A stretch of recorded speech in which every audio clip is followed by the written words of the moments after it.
చేపట్టిండేదని చెప్పి ఒకసారి million March తరహాలో రాష్ట్ర రాజధాని హైదరాబాద్ లో కులగణన మార్చ్ నిర్వహిస్తామని తెలంగాణ బీసీ సంక్షేమం సంఘం అధ్యక్షుడు జాజుల శ్రీనివాస్ గౌడ్ ప్రకటించారు. సోమాజిగూడ ప్రెస్ క్లబ్ లో ఏర్పాటు చేసిన విలేకరుల సమావేశంలో ఈ నెల 25న నిర్వహించి తలపెట్టిన కులగణన మార్చ్ గోడ పోస్టర్ను బీసీ నాయకులు కుందారం గణేష్ చారి, కుల్కచల శ్రీను, తాటికొండ విక్రమ్ గౌడ్లతో కలిసి ఆవిష్కరించారు. ఈ సందర్భంగా జాజుల మాట్లాడుతూ బీసీల సమగ్ర కులగణన చేపడతామని కాంగ్రెస్ అధికారంలోకి వచ్చిందని అన్నారు.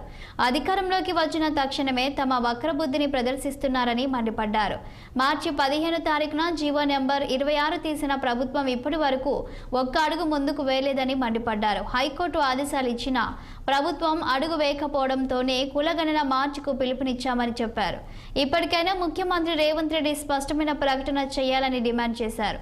లేని పక్షంలో 25న లక్షలాది మందితో హైదరాబాద్ నగరాన్ని నిర్బంధిస్తామని హెచ్చరించారు. రాజకీయ బానిసల్లా కాకుండా పోరాడి రాజ్యాధికారాన్ని దక్కించుకునేందుకు జరుగుతున్న మార్చికు వేలాది మందితో రావాలని పిలుపునిచ్చారు.